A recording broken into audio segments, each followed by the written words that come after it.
cards, collecting and investing. My name's Carter, his name is Andy, and our question today to start. Now, a little bit later, I have a very interesting look ahead to the 2023 quarterback draft class that I want to share with you and why it's important when it comes to football cards. But Andy, my question today for all our listening and viewing audience, have you ever completed a rainbow? Man, I wish I have. I've actually got an 18 out of 35 red NFL Shield 2014 Prism Mike Evans autograph card. And so I'm like, okay, if I wanted to complete a rainbow, how difficult would that be? And so I come over to, to eBay to do some searching. And I'm like, man, look here's a Mike Evans lot that's got them all. And they're all in BGS 9.5 grade. And it's got every single one except the one of one, Carter. The one of one is missing. And there is no telling where that one of one is. And I feel like if you're missing the one of one, you are so far away from completing a rainbow. So this past week, once again, comment down below. Have you completed a rainbow? Are you in the process of trying to do a rainbow? For those that don't know what that is, it is every parallel of that card in a particular set. Now, there are different levels of that. There are some sets that only have 8 cards, like the Tyrann Mathieu rainbow I just completed. Here's a photo of it right there. You can see all the 8 parallels. I should have just sent this beforehand. And also, you can see it just displayed back here across my wall. And it looks cool. Now, that was an insert rainbow where there was only 8 parallels of that card. But it's still hard to complete because you got to have the one of one. And, just real quick story on this. I had 7 of the 8. And the gold number to 10 popped up. Oh, look at that. The gold number to 10, the one, if you're watching on YouTube, popped up. And this actually popped up like a year ago. And I didn't decide to buy it. I was like, okay, I could find another gold number to 10. I didn't find another gold number to 10. That same exact one, the number 2 out of 10 gold, popped up. And guess what? I got it. I won it in an auction, and it was about the same amount of money I was going to pay about a year ago. But I got lucky, Andy. That gold number to 10 wasn't ever for sure going to pop back up. And that's the thing. If you're completing a rainbow, it's going to get expensive with these shorter print parallels. Now, we did an episode a few months ago with J Jets 18, who is a Justin Jefferson super collector and rainbow collector. And he talked about how expensive, especially Justin Jefferson, who's, plays on offense and is a bigger star than Tyrann Mathieu. It gets expensive with these number to 7, number to 10, number to 49 kind of cards. So just know if you are going to try to do a rainbow, Andy, it can get very steep, even for players. Let's say you want to do a Grady Jarrett rainbow. Let's say you want to do a Jair Alexander rainbow. Even for, lesser known players, it could be very costly. I think it's smart to tackle a rainbow from a smaller insert like yours, the rookie impact there, because you only had 8 to tackle and you got the one of one. So literally you had completed. I feel like when you get the one of one, you've literally completed at least 70 to 80% of the overall. It's like that 80-20 rule, but for cards, the one of one is 80% of the rainbow. And yeah, man, I can see it getting expensive, especially on some of these offensive players. Like I couldn't imagine trying to complete a rainbow of Justin Herbert right now or Patrick Mahomes, like how much that would cost. It literally, had to pull out some crazy loans to do it. So yeah, it could be, but I think that's why it makes sense to tackle maybe a guy that's got a lot of personal collection value that isn't on the top of the hype index list, kind of like your Honey Badger, but he's still got a lot of clout and he's still a lot of fun to collect. There's a lot of nostalgia and PC value there for you. And you tackled it from a a smaller rainbow, only 8 cards, instead of trying to get one like this Mike Evans, which is 20 different parallels and an offensive player that's always kind of up there in terms of hype index. So I think that's the way to do it. Yeah, I don't remember who said it on Twitter, but they said if you kind of like the Mike Evans thing, that person is further away from completing the rainbow than the person who has a one of one Mike Evans somewhere. So I believe that to be true. If somebody has a 101 of a card and there's someone else out there that has the other 48 cards of, let's say, a 49 card set, you are closer with the one of one to completing the rainbow than that person, because you got to have that card. So if you are going to try and do a complete one, you've got to start with you don't have to, but it is smart to start off with the one of one, because this person who has this amazing Mike Evans collection with all these beautiful, and also these cards are autographed. My cards aren't autographed. Number one, this is just cool as heck from a collector standpoint. But number two, that one of one is just out there somewhere. It could still be sitting in some sealed wax somewhere. So it gets it could drive people crazy, right? Someone reached out to me, a great collector named Parker. He's a big Xavier McKinney collector, and he's still looking for some of these snakeskin select number 2. If you have one, let me know. I'll hook you up.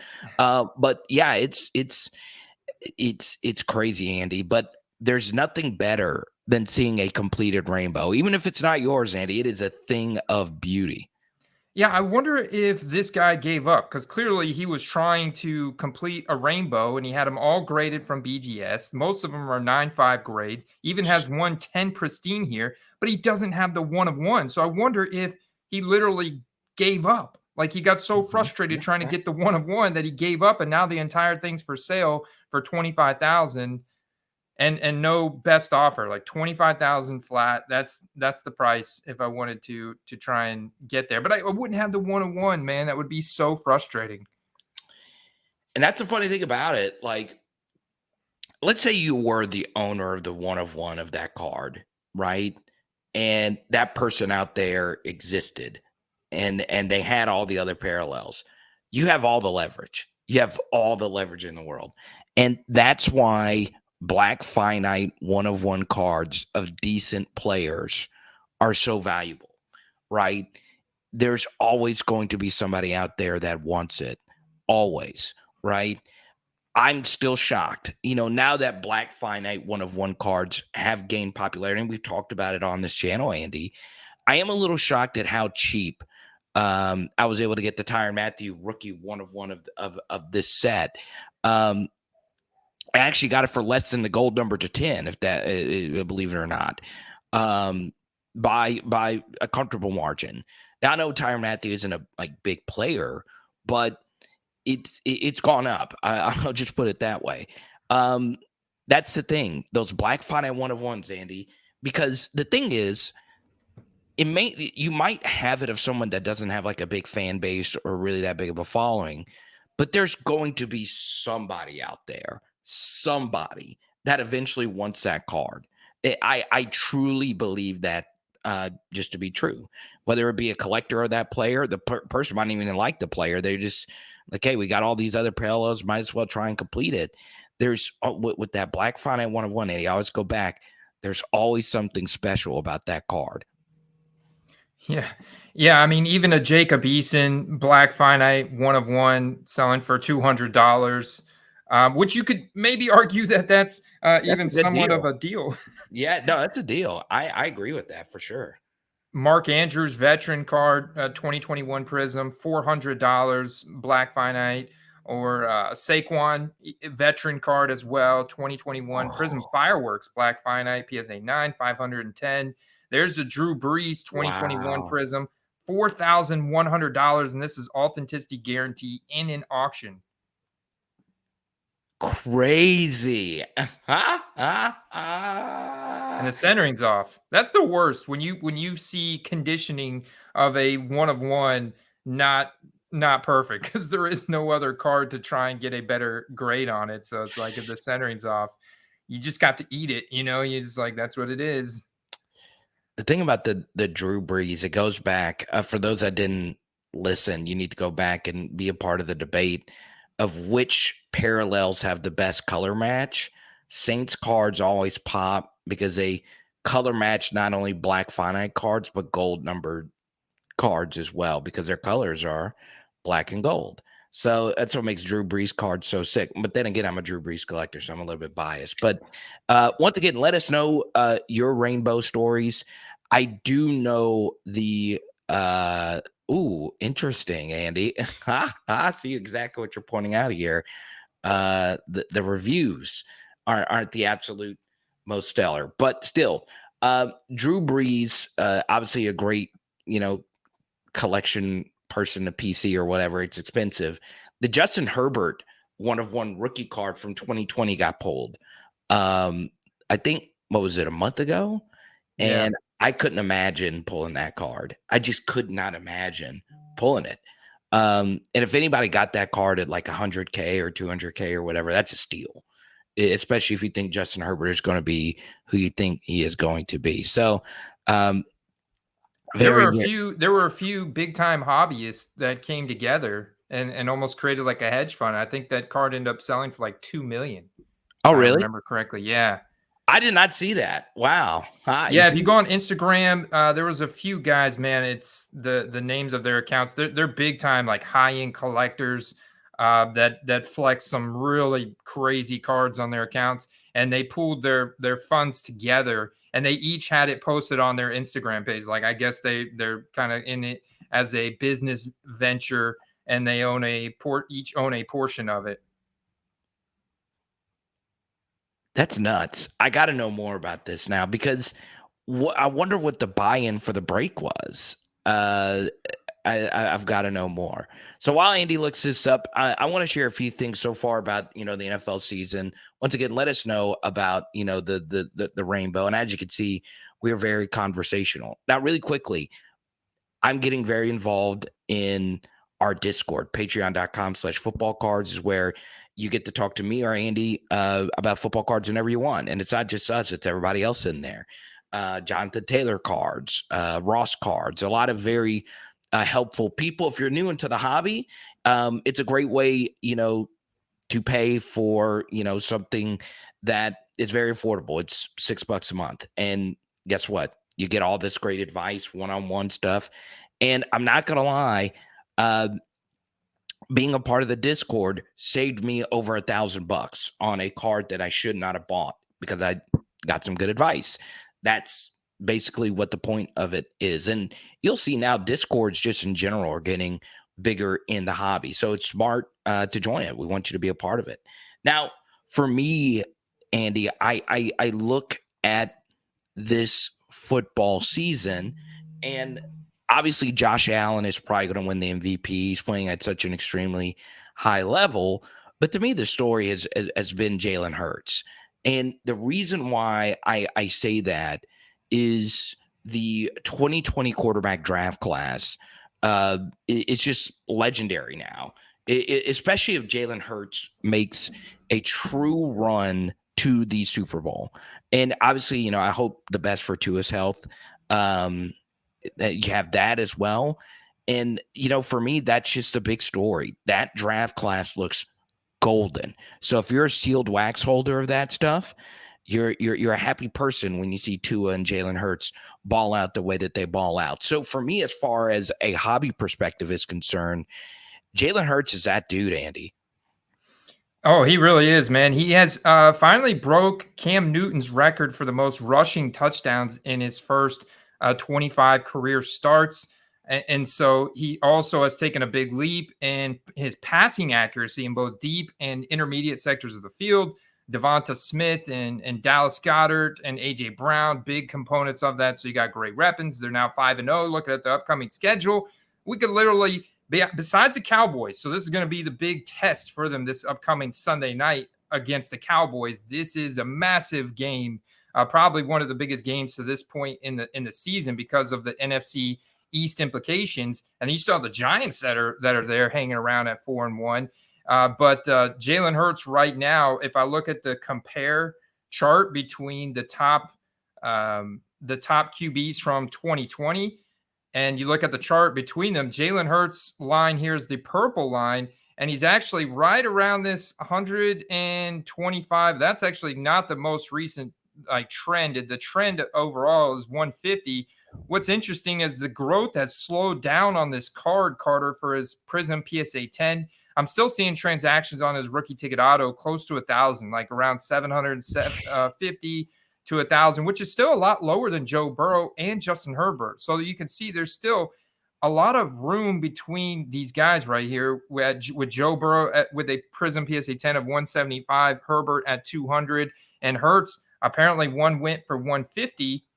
Overall, he still has grown the most from a growth standpoint since before the season.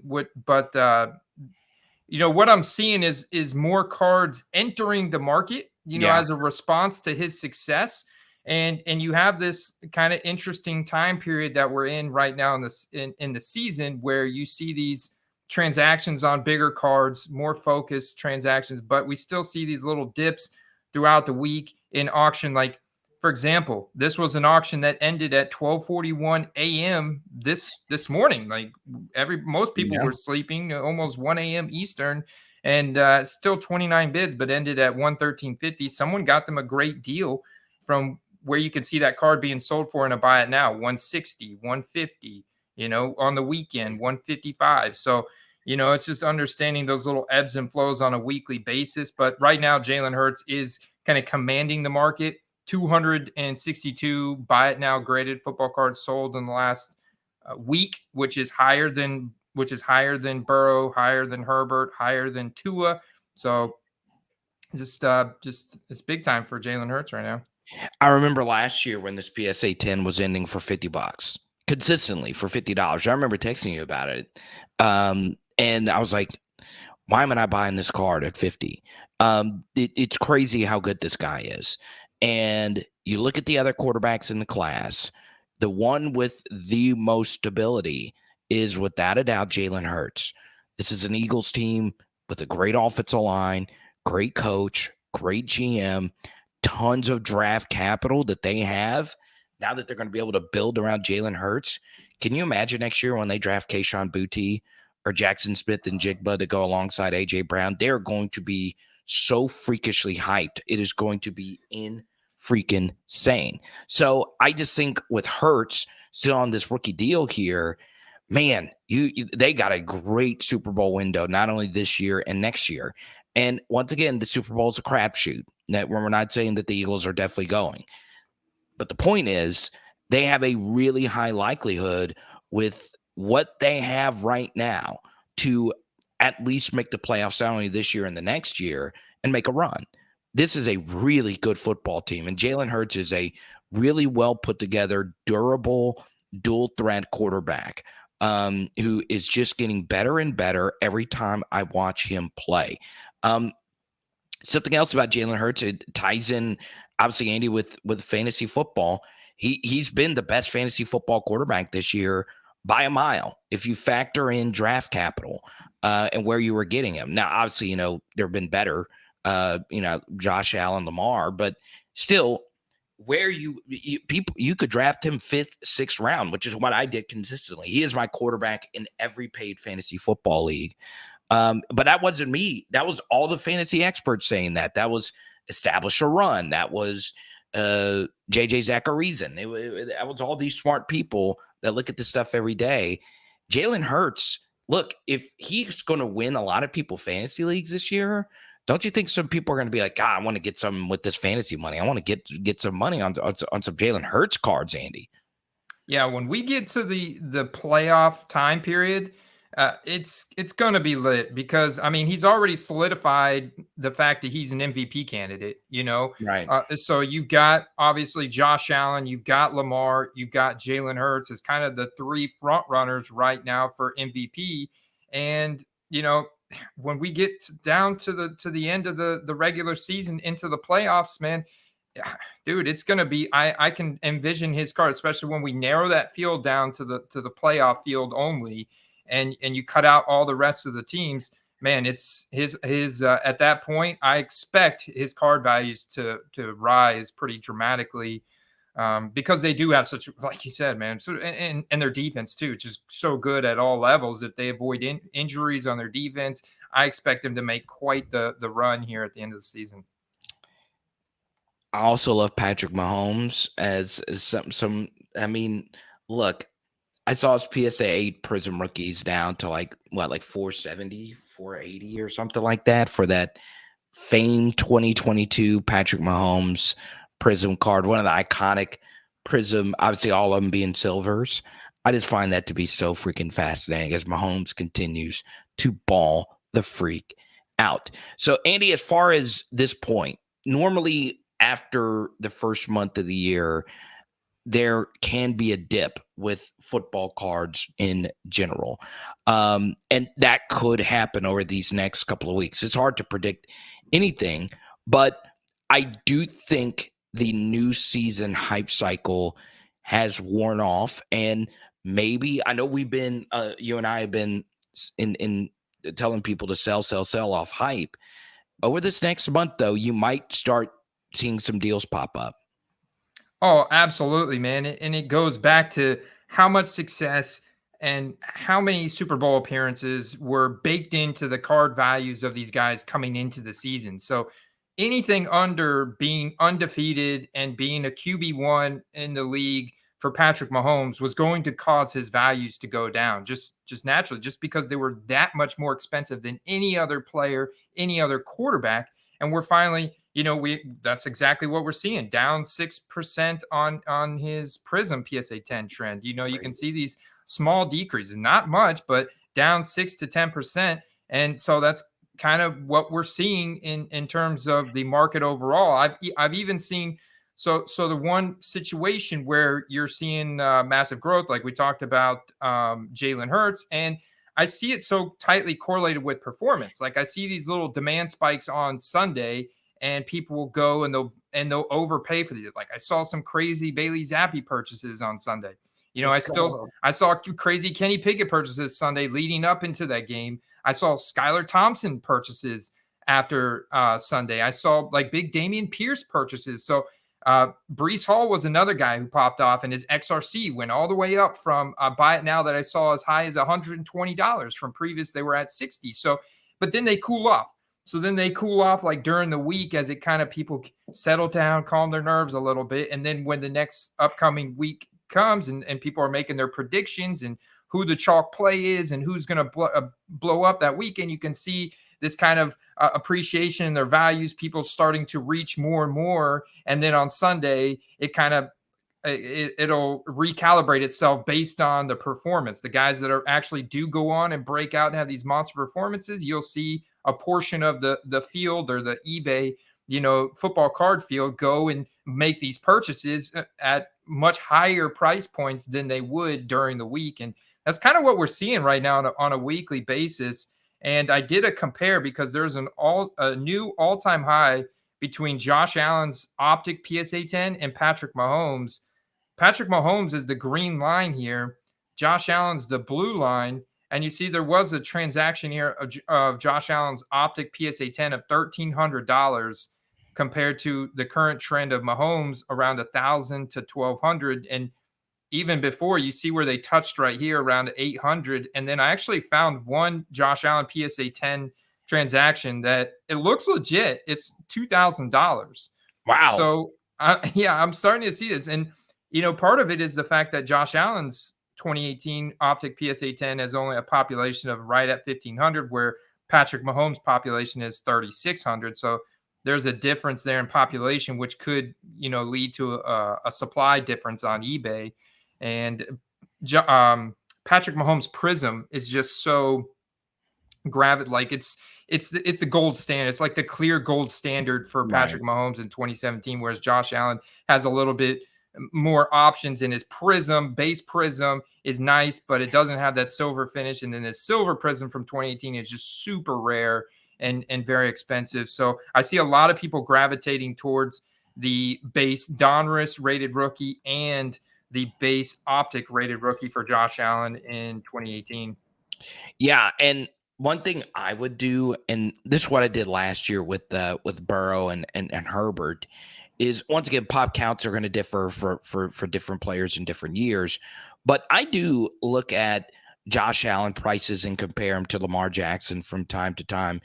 I know we talk about that comparison all the time because I am just a big Lamar believer, but man, it never ceases to amaze me that gap still exists, especially considering Lamar's playing at such a high level. Now, of course, it's gone up a little, but it's still very, very, very interesting. And look, Josh Allen's a real deal. I think if you were to pick one quarterback to build your franchise around right now for the future, half the NFL would say Josh Allen, half the NFL would say Mahomes, right? Or Herbert or Burrow or whoever it may be. So yeah, it is very, very, very interesting when you look at, Allen's Prism PSA 10 base and his Optic PSA 10 base and all that good stuff. So, for me, I just find that to be so freaking fascinating. I see what happened. So the optic PSA 10 that went for 2100 was a hollow. I'm seeing that now. So that was a hollow. So that was actually not part of just the base optic, but this one is a base optic PSA 10 that sold in a buy now for right under 2000. But it's what's crazy is that the other trend is like $550, so it's kind of wild to me, which makes me think maybe this was something different. There's something kind of fishy about this listing, but it just goes to show you if this is legit. It shows you that people they do get impulsive on the weekend on Sunday, and that's kind of where we're seeing our biggest spikes throughout the week for sure. I could see someone in a buy it now format saying, "Oh, look, it's a PSA 10 Allen."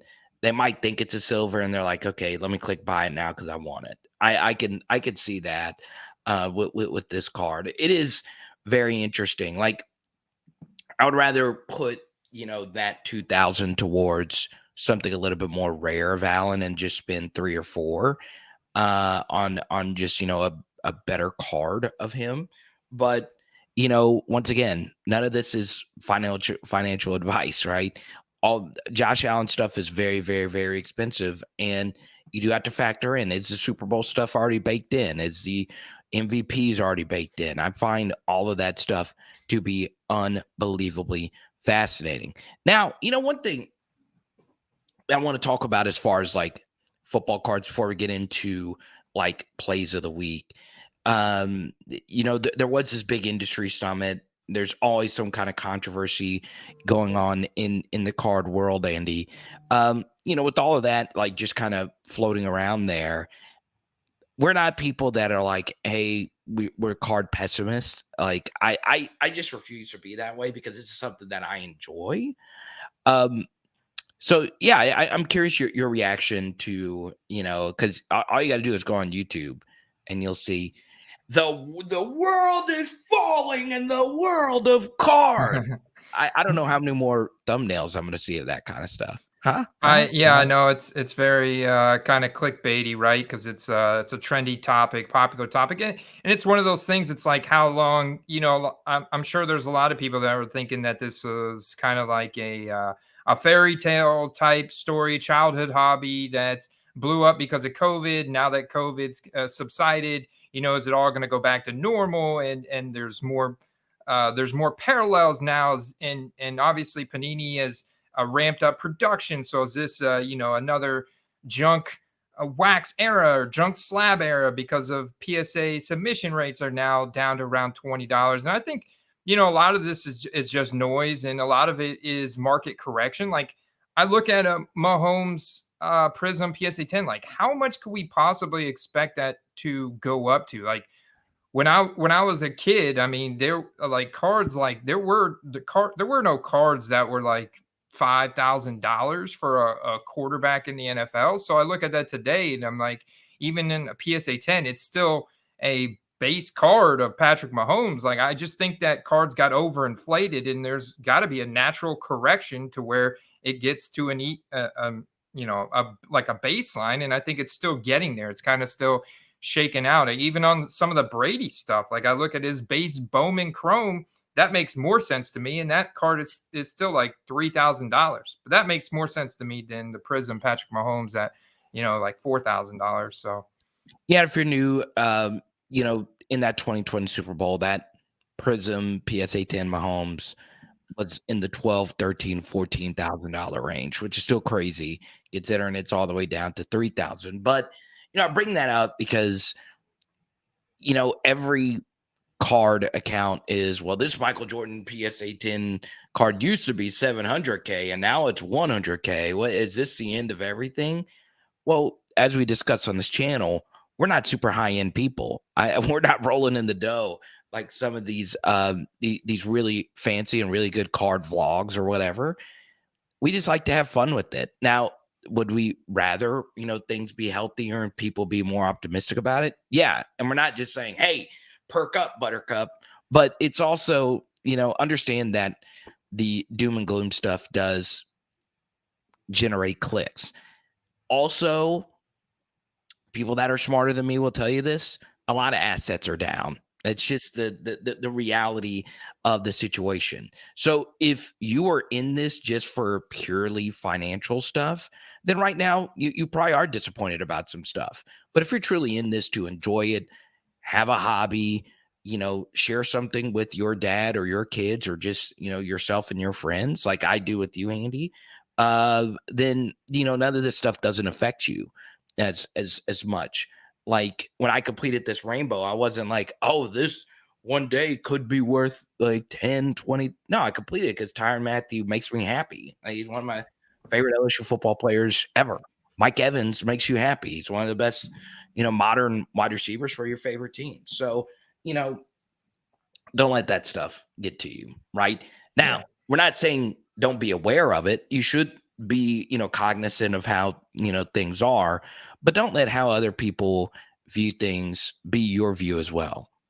Yeah, and ultimately, I look at myself as a data analyst. So I try to, I do offer my opinion because I think people want my opinion on certain topics. They want our opinion, as being so entrenched in the hobby and down in the weeds.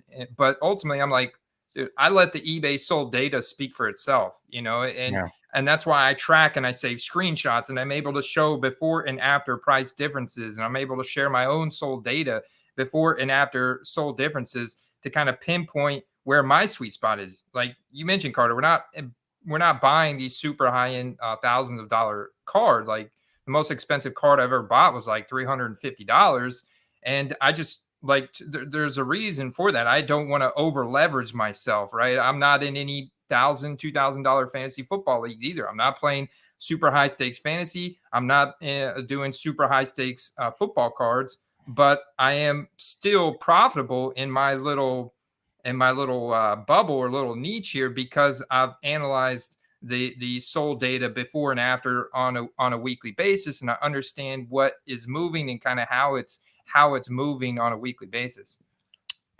Let's get into hobby tip of the week, Andy. And I will go first. That was going to kind of be my hobby tip of the week. You know, obviously do your own research and all that. Don't, because like one thumbnail can completely change how you view, the card industry, right? So, be happy with what you collect, and if it doesn't give you happiness anymore, at some point you could sell it all, right? That's something that I really like about cards, right? It's not a concert ticket where, you pay whatever. And look, if you like to go to concerts and experiences are your thing, do it. If there is, an NFL game that you want to go to one day, go spin it and go do it, and you'll have that memory forever. The good thing about a football card, though, is you have it, and a lot of them don't lose unbelievable amounts of value as well. So it allows you to do something fun while at the same time it can give you a nice little financial floor. And that's actually happened to me a few times, Andy, where a few cards that I just bought just to buy them, they didn't necessarily go up in value, but I'm like, hold on, I could still sell this and get 200, 300, $400 for it if I wanted to. And I have a Kobe Bryant card that's sitting right here that I did that with. So, I'm like, wait, if I need the money, I could just, sell it. So, once again, it's my hobby tip of the week is it's not entirely about money, but the good thing about this hobby is that it can give you some long-term growth as well. Yeah, most definitely, most definitely. And my hobby tip, Carter, is going to be new releases. Look at these guys because if there's one thing that drives a ton of demand and price increase every year, and I've seen it already on a ton of different players. Is rookies and especially rookie quarterbacks. We had 3 of them pop off this weekend, and only one of them really played good. Skylar at least held his head above water, and Kenny Pickett got into a couple fights, so that was fun to watch that passion that he's got out there, man. So, but yeah, look for the new products. Like Immaculate Collegiate product is making some really nice cards. I'm seeing some auctions end during the week that are very undervalued. So look at where a card is selling for, like Dameon Pierce. Go look at what Dameon Pierce Immaculate collegiate cards just sold for this past Sunday when he broke all those tackles. I mean, his highlight reel from Sunday was insane, and his cards were popping off. And go and look at where they went to, and then so don't buy into those sale prices, but look for now. Save his name and Immaculate as a search 2022 Immaculate Dameon Pierce, and then watch the auctions that end during the week and try and buy one for half of that. Now all of a sudden you're in a perfect situation to turn around, list that card, and you get to hold it. Like that's the other really cool thing about what you just mentioned, Carter, is you get to hold the card in your hand and own it for a little while, and then also make a little profit on it and have fun. It's a really fun cycle. So watch for some of these new releases like Immaculate, even the score. Carter, I don't know if you've seen the score cards from this year, but they look really clean, and they have some nice short print serial number autograph ones. They've got a lot of the guys in their pro uniform rookie cards. They look really clean. I love it. And here's my thing about new product, new releases. Remember, the big 2022 sets aren't out yet. It's still a lot of fun to have some product out. It just is. So, for me, Kenny Pickett, if he has a baller game, watch out. The roof could be blown off this thing. Where are my Bailey Zappi fans at? Where are you? Western Kentucky. Where's my Hilltopper Nation? Let's go. Yeah, man. 17 of 21 at the ultimate game manager. Apparently, he turned he impressed Bill Belichick, turned his head a little bit. So I wouldn't be surprised if Mac Jones gets a couple extra weeks to rest that ankle and we see some more Bailey Zappi. I mean, they shut out the Lions at home. What more could Belichick want from Bailey Zappi? 17 of 21, man, even through a Jacoby Myers touchdown, which we've been waiting on for like 2 years now. So, sky's the limit for him right now, at least over the next couple of weeks. That's the one thing holding them back, where it's like Kenny Pickett, officially the starter, Bailey Zappi. It's like, okay, this is your little, time to be Cinderella. And then Mac Jones is going to come back in as the starter. But, they're always one snap away, man, always one snap away with the new protocols and, of course, the injuries and the most physical sport there is in tackle football. I love it. Now, one thing I'll say is I know this idea has floated around Bill Belichick's mind because Bill is someone that will expend somebody if he can do it. I know that the thought has crossed his mind. What can I get in return for Mac Jones? And honestly, they could probably get a lot. Well, and this is something you just made me think about something very interesting, because now that the Carolina Panthers have fired their head coach and Matt Rule, they're kind of like looking at, okay, their next few weeks are going to be abysmal, because even their rookie Matt Corral's still hurt. Sam Darnold's hurt. They're putting in PJ Walker, who literally threw like 4 interceptions a game on average last year whenever he was forced to play before they picked up Cam Newton. Now they fired their head coach. I've heard rumors that they're going to trade Christian McCaffrey and potentially DJ Moore. This could be a full rebuild for Carolina. The offensive line has not played good. And now they're, so this could be a full kind of rebuild thing for them. I wouldn't be shocked or surprised if they trade away their key assets for future draft capital and something else in return. But that means a possible great landing spot for Christian McCaffrey and or DJ Moore. That could be big for the hobby and their values. And that was going to be my play of the week. Those two players. Oh, I stole it. Yeah. So we get into play of the week. I actually got two. So those two guys have those cards ready because if they do get moved, their values are going to shoot through the roof. So go on ahead and have those buy it nows listed if you have DJ Moore and Christian McCaffrey stuff. Now, once again, they might not get moved, but if they do, if DJ Moore goes to the Packers, watch out. Watch the freak out. It is going to go way the freak up. Okay. So that's one thing. Same thing for Christian McCaffrey. We know we got a bunch of viewers that have Christian McCaffrey cards. We've all I've actually never bought a Christian McCaffrey card, but it's always been interesting. But these last couple of years, of course, have been rough. I think the Buffalo stuff is smoke, but if that does happen, once again, it's the same thing. Watch out. Now, Andy, if you don't mind, I have an extra play of the week here, and I teased it at the beginning of the episode. I don't believe in last year's rookie draft class, and when it comes to quarterbacks, I've let it be known pretty clearly on this channel, and for the most part, it's been what I expected it to be. A few good Trevor Lawrence weeks, a few rough ones. I thought Justin Fields was my QB1 in the class. He looks very meh. And obviously Mac Jones is hurt and Davis Mills isn't really doing much.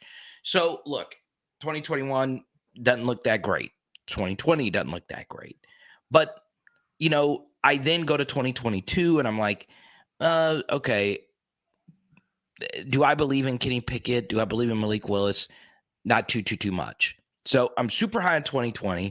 2021 and 2022 has a lot of question marks. 2023 is going to be ridiculous, right? You have obviously CJ Stroud. You obviously have Bryce Young. Okay, those are going to be the two biggest. But there are some very interesting quarterbacks that are very speculative going into 2023 that look very interesting. Hendon Hooker at Tennessee. This is somebody who watched Hendon Hooker tear apart my LSU Tigers this past weekend. He looks amazing. This is a guy that is a dual threat quarterback, super high football IQ guy who is really savvy in the pocket. He's got a fumbling issue, and he does miss throws, but he's big time. He looks pretty good, and he's going to keep sliding up draft boards. There are some other quarterbacks that have some interesting traits. Obviously, still in the SEC here, Will Levis and Anthony Richardson. 2023, I feel, is going to be the best draft class since 2020. Now, what should you do for that information? Well, just keep that in the back of your mind because I like some of this Leaf stuff. Even though it's not licensed, I like it. I do because it's an autographed card that you could have bought into very low just a few months ago. Now, I put my money where my mouth is, Andy. I'm buying some unlicensed Leaf stuff myself. A lot of Walker Howard autographs. He is a quarterback of LSU's future right here. I have a ton of these, and the price point can vary. Some could be like $4 total. Some could be $10 total. I'm taking it all day. A quarterback's autograph. Are you kidding me? So, once again, it's early. Their cards aren't going to come out yet. We don't even know what team they're going to be with. They haven't even officially declared what they're going to do. But yeah, it is something just to, keep in mind that these are some of their first autographs. And, if I could buy a Hendon Hooker auto, I know those were floating around $20, $30, $40. If college cards ever become a thing, if Heisman campaigns and all of that, I'm just saying 2023 stuff, NFL draft coverage, Andy, has only gone up. College football is only going up. Young quarterbacks playing quickly in the NFL. That trend is only going up. So I know it's very early and there's not a whole lot of I know I'm a big college guy. There's not a whole lot of college, people out there that might watch your channel, but there are some that keep up with college football as well. So just keep an eye out for this 2023 draft class. Yeah, I'm with you, man. I think the draft time period is going to be lit, and these will be the premium cards out, autographed, chrome finishes, serial numbered. Like I would look, and this is not the greatest example because there's a lot of other product out now for Bailey Zappi, including Score and Gold Standard and other stuff. So you have more supply that kind of dilutes what these Leaf cards are selling for. But you can still look at all these Leaf transactions from today, yesterday, Sunday, for Bailey Zappi autograph cards that we were just talking about. And if we were to go back to the draft time period when these guys were drafted, the Kenny Pickett's, the Desmond Ritters, the Malik Willises, the Matt Corrals, the Sam Howells, and the Bailey Zappies, the whole 9 yards. These Leaf cards were popping off and going for a lot more because of the limited supply, and these being one of the main card for them. And Leaf makes a good product. They probably make the best unlicensed product from what I've heard and talked to, and I've even got a couple Leafs here at the at the HQ now, and I really like the product. I do too, Andy. And I know without the licenses, and I know Leafs CEO, not everybody likes this guy. He's a very boisterous guy. And he has said some weird things lately, but still it's a quarterback's autograph on a card, right? That's cool. It's a chrome finish on a card. That's cool. And I just like that. I know that may seem simplistic, and Hooker stuff has gone up, obviously, because he is freaking really good. But I wish I would have jumped in a little bit sooner. So yeah. Also, something else, Andy, about this, and this is something that you don't know about me, is actually I picked Tennessee to make a run for the college football playoff. That was my long shot, and that's what they're doing right now. So I sometimes I get some things right. Also got some things wrong about this season. But yeah, Andy, it's time for your play of the week. Let's hear it. Wow, man. So yeah, I'm gonna go to an active player, and it's just it's following the weekly dips. So I want pieces of really good teams. The Bills, the Eagles, the Chiefs, even my Tampa Bay Buccaneers. That's a whole nother story, but I want pieces of these really good teams that are bound for the playoffs, whether it's a defensive player like Micah Parsons on the Dallas Cowboys, or it's an offensive player that just didn't get the limelight. So I'm looking at AJ Brown this week to really try and snipe him in auction. He's at the generational talent. He is so good. And it was the Devonta Smith and Dallas Goedert this past week in a very difficult matchup against the Cardinals, who actually gave them the closest run for their money that they've seen all season. And AJ Brown was held in check for this game. And so as a result, I think that his stock could here kind of dip throughout the week. You could find auctions, even looking at field level silvers, looking at optic hollows ending for $20 or less. Those are prime targets for me to turn around and flip them in a buy it now scenario for like 40 or 50. So you have that range of cards. You have rookie ticket autos. If you can get those ending in auction for around 30 to 40 and then turn around and flip those for like 100 and so forth and so on. So he is my target this week, just based on dipping in the hype cycle and stashing for a future breakout game. Kind of like what I did last year with the T. Higgins and Jamar Chase show. AJ motherfreaking Brown. All he's done is produced. That's all he's done. Now, obviously, health is, hamstrung him a bit. But yeah, I like it. Now, before we get out of here, my favorite freaking team in the NFL right now. I'm not just saying this because my team just beat them. I freaking love the Seahawks. Freaking love the mother freaking Seahawks. Okay. No, go on. Gino, man, he had another game with a PFF grade of over 90. I mean, dude, the big time throws he made this game to Tyler Lockett, and even that one to DK Metcalf that got called back because of a hold.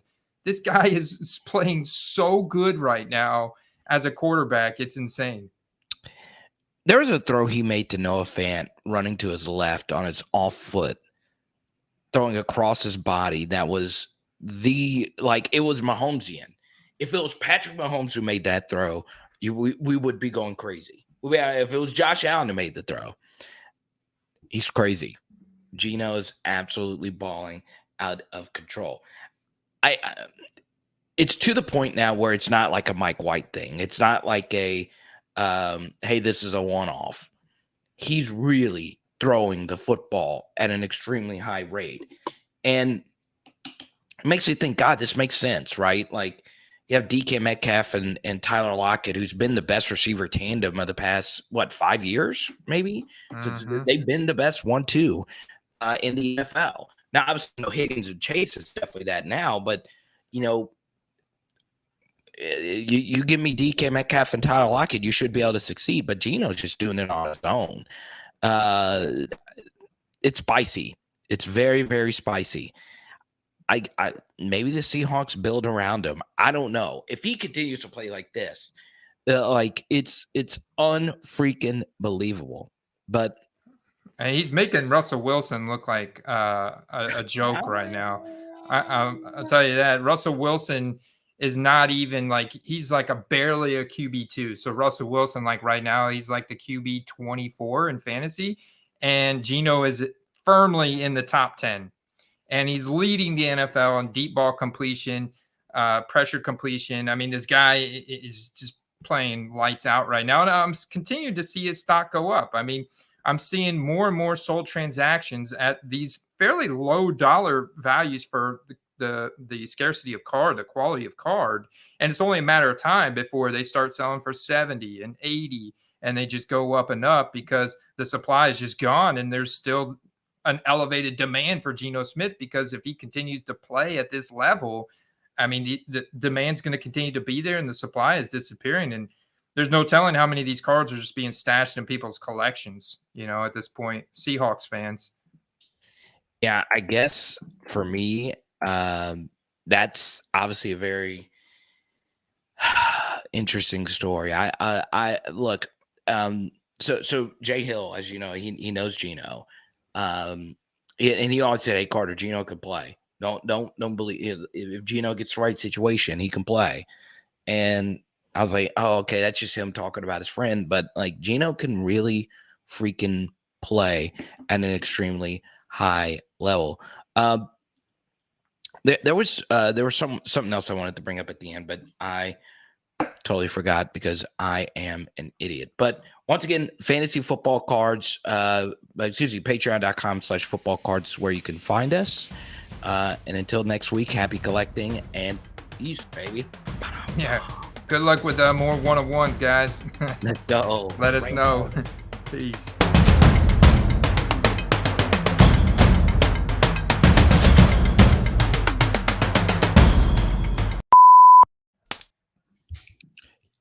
Get you off my mind. Mr. Rainbow. That's me, boy. Yeah. Look at Got it up on the wall. Man. Now, that's what I want to talk about today, because I've never felt better about any one thing I've done in collecting than that. Really? Never. I've never felt better than when I got that card. Never. And it wasn't like a true rainbow. It's not like one of these 50 card rainbows. Like when I had it complete, there's this guy named Parker, and he is this is a deep cut player, deeper cut than Tyrann Mathieu, Xavier McKinney, super collector. Oh, wow, man. Xavier McKinney. And he was like, "Hey, if you see this snakeskin number 2 select rookie card, let me know." So he's actually completing a rainbow. It's hard. I don't know how people who actually do this all the time. This was an 8 card rainbow, but that's not That's not like a real rainbow where it's like 40 to 50 different cards, if you will. But yeah, there's difference in rainbow quality. But Hey, yeah, rainbow's a rainbow to me, but I get it. Yeah, some are crazy to build. but yeah, something Yeah. else about football cards I find to be interesting is like the more I look into it, the more I'm starting to think that maybe there are more people that just specialize in football cards. Um, I that could just be very subjective. I still think most hobby accounts are just everything. Um, but it is interesting. Do you think people are becoming more specialized, or do you think it's still just like everybody's just general everything? No, I think there are, as it continues to grow, I think there's a few more that are becoming, more specialized. They're realizing that, hey, if I'm going to do this for long term, I got to do it with something that I'm really passionate about, and that I like actually care to follow the sport week in, week out.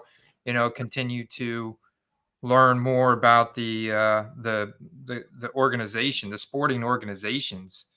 So yeah, there's some people that are really passionate and that have the time and the desire to follow all sports. There's other guys like me that only have the desire and the time to, and I really it parlays perfectly with my fantasy football background. So it's like I just I want to be the expert, and I also don't have a desire to dig into any other sports. I just play too many games. There's too much complexity there, and Yeah, I would be at the bottom of the bell curve.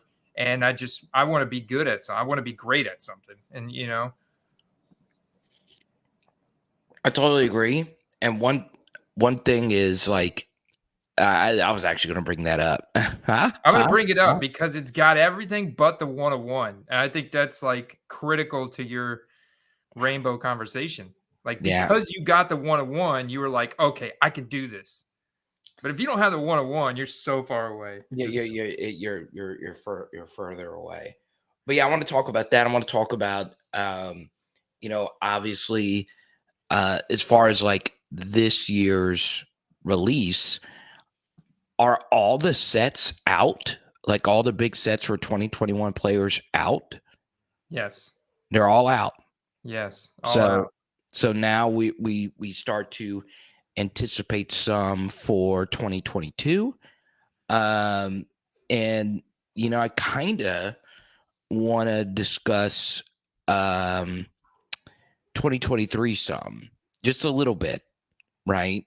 Um for a few reasons, and I'll share why a little bit later.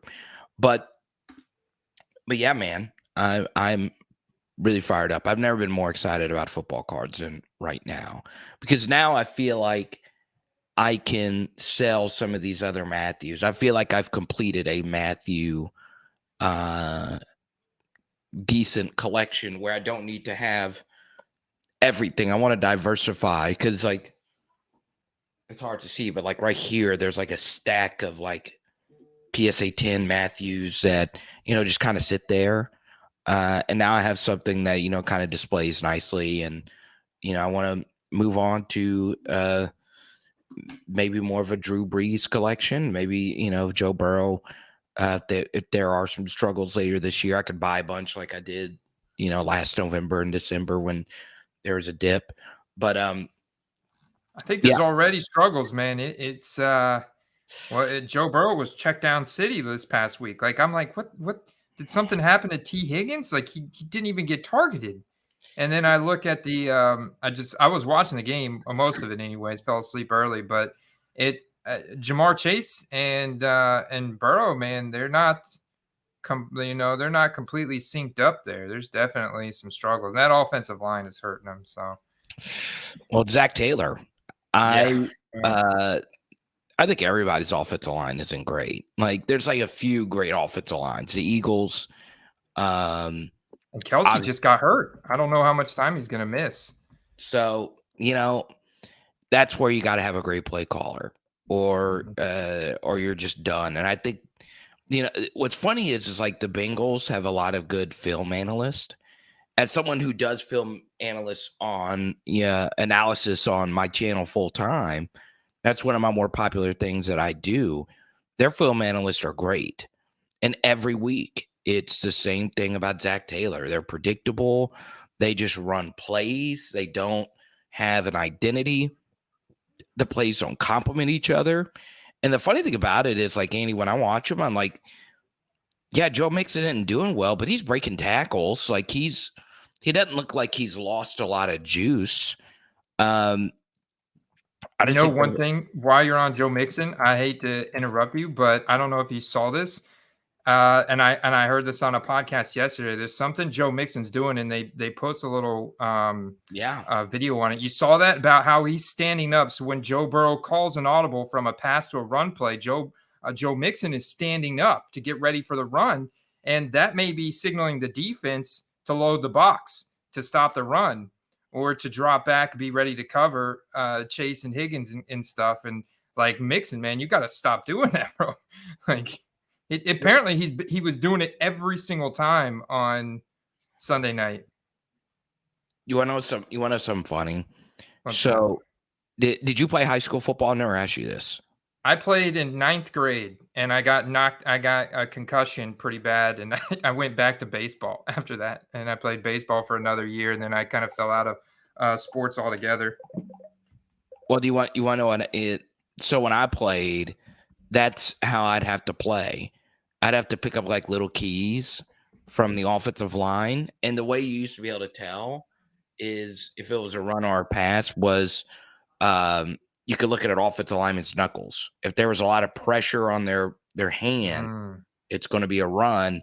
If it's a little bit looser and there's not as much pressure, I knew it was going to be a pass. But the running back thing, I saw that on Twitter.